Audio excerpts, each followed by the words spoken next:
Are we into animated films? Are we? I think we are. Aren't we? Some of them, yeah. I mean, not at all. it's a thing that there's a definite balance between the good stuff and the not so good stuff. It has to be I really agree. special for me to yeah. like it. Like I did really like the One Piece series that we were reviewing for a while. Right. Then I wanted to kind of stop because the second season's coming out, and I didn't want it all to be totally ruined. So the live action second season, yeah. Well, that's the question. It's like, okay, there's the animated stuff, but then now there's this thing of taking the animated and making a live action version of it. Right. And forget about the question like, hey, we're just retreading the same story, but just, that's happening now. Disney is doing that, and DreamWorks is doing it. As in this case, for the very popular animated movies, How to Train Your Dragon. I mean, there was 3 of them. There was a series, and now coming on June 13th is the first live action, and it's directed by Dean DeBlois, who did all the animated versions. So he obviously knows the story, he knows the characters. Yeah. And so they're just banking on people going to see, hey, let's see the live action version of a super popular series. Totally. Yeah, that sounds awesome. So that's what it is. So it's a good business I've only decision. seen the first film. I only saw the first one, and it was good. I remember liking it. I liked the designs and the, it's like it wasn't like a standard sort of Game of Thrones dragon. It was looked a bit like a cat kind of a dragon. Cute. Yeah. Very cute. Very cute. And I think and his name is her name is Toothless, which is right. Which is a sweet. Yeah. Oh. Cute. So let's check out the teaser for the live action version of How to Train Your Dragon coming in June. All right. Ready? Yep. Quiet.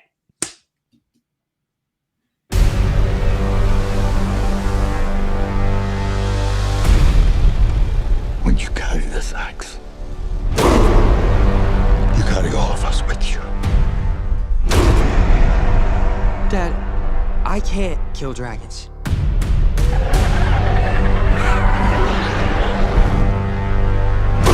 But you will. I'm a Viking. I'm a Viking! Oh. That cute eye.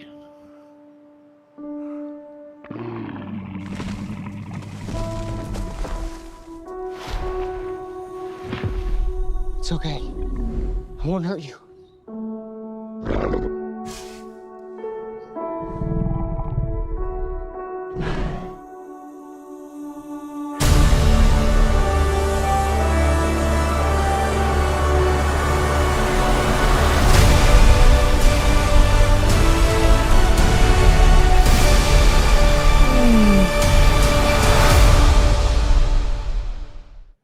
So that was a teaser. Okay. Yeah, a teaser. Interesting. Oh, that was a great reveal of Toothless.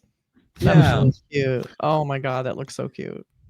It looks like the animated film. The look of it, the styling and the I guess the story. I guess basically it's the same movie, but with living humans instead of animated. Live action version, Right. Right, but they went for the dragon. It was funny because the early shots of the dragons look like more like normal dragons, or like dragons you would see. And this was Toothless is not your normal dragon. It just has this cute, looks like a cat. And as I was saying off camera, I used to live next to one of the designers of the show, of the original movie, and he designed Toothless after his black cat. So I would see the black cat and go, that's Toothless, Right. And so you definitely see it with the eyes and everything. It's a very cute animal. And the mannerisms, the sort of the way it moves and kind of cat-like. Mm-hmm. Right.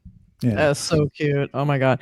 I love that. I feel like they've really taken it next level for like dragon effects when you see like House of the Dragon. Yeah. So you feel like if they can bring that kind of quality to this, then that'll be really, really great. This looks really good. And like you said, they have a very dialed in look for the dragons, and all the dragons look different in this. So she has Toothless has a little flat face and very round and sweet, but all the other dragons don't look like that.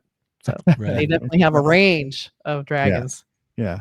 It was interesting, the history of dragons in films. There's some interesting movies from the 60s where they would build like full-size dragons and like Hercules movies and things like that. But the movie that you just mentioned, Dragon Slayer, was actually really good. That was made before computer generated effects. For a brief while there was a time when, before that, you'd have the Ray Harryhausen movies from the 60s where they were dragons, but they were stop motion animation. And they had that kind of stop motion, that kind of movement that you could tell it wasn't real. Yeah. But it looked like magic to me, so I loved it. But then one of the things about doing stop motion is that when you do it, you move it, you take a frame, you move it, you take a frame, you move it, you take a frame. So you get this movement, but it doesn't have the blur that you see between it. And during the one of the Star Wars films, when they had the Tauntauns, they did this thing where they were able to move the character a little bit while they were shooting the frames. So they added the blur, and Dragon Slayer was the first movie that used that other than Star Wars. And it just made the dragons so real. People were like, oh my God, I can't believe what I'm seeing. Such amazing special effects. And it was like the future of special effects. But then, of course, computer generated graphics came in, and you had Jurassic Park, and they solved all the problems. Yeah. Right. Exactly. They took care of it. But Dragon Slayer, if you haven't seen that, that's mid 80s, maybe. Matthew Broderick, I think, was the star of it. And it's cool. Maybe I'm wrong there, but we don't know what the hell we're talking about. But I remember the movie being quite good and kind of a fun film. But this is obviously based on an animated film. Peter McNichols was Peter McNichol, yeah. And Sean Connery, I think, did the voice of the dragon, right? He did. Oh, that's right. Yeah, that's very cool. 1981. If you need more of it. Oh my God. God, long before retro movie. Oh, that's 43 years ago. FYI. Yeah. That's a long time. Wow. Yeah, before I was born. This movie has some kind of cool cast. It has Gerard Butler and Nick Frost are in it. That'll be kind of fun. I wonder, I didn't really get a good look at the Viking. I wonder if that was Nick Frost. I just have I don't know. Oh, I thought that was Gerard Butler. Well, who's Nick Frost then? Gobbler. He plays Gobber. Oh, he's Gobber. Okay. So, there you go. Gobber. Who? Now we know. That's Gobber. Gobber's like the kind of goof. Oh, get that. Well, if the Gobber is the Viking, right? Stoic. Well, Gobber is the not stoic Viking. He's the other one, the dorky one. I'm saying it is. Well, so, the bottom line is, it looks like a little fun teaser trailer for a movie that's going to be a big summer film coming out, months down the road. So our first look at it, I'm sure there'll be a real full trailer coming sometime soon. IMAX. It's going to look really big and beautiful. It's going to look big and great. Is real. Get it? It's not animated.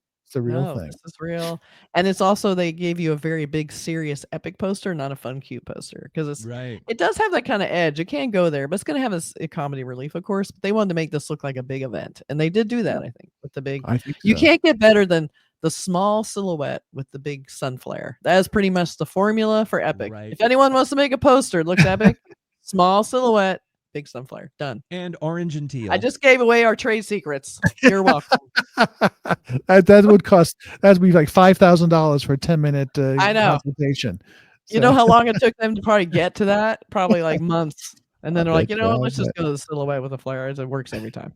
And you have the orange and teal. Like I just made my background orange and teal. Orange and teal. Yeah, that's it. That's the epic background.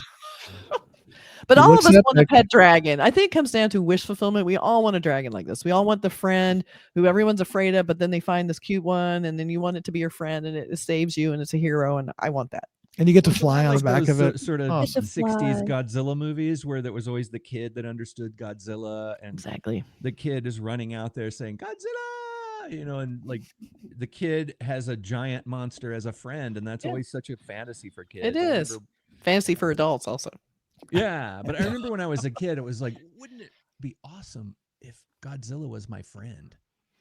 Yeah. Or I had a giant would be- robot or something. If he came to visit, though, he'd probably kill all of your friends just by walking on their houses. So it would Yeah, not be- whatever. Destroy It's an the- accident! I just the care little about town that I me. grew up in would have been. Do you care if you destroyed, step on know. ant hills? People seem to care about ants. That's how the Godzilla feels Exactly. about us. Exactly. 100%. Well, okay. All How to Train right. Your Dragon coming in June. Check it out. Bye. Looks like Bye. fun. It does. Oh my God.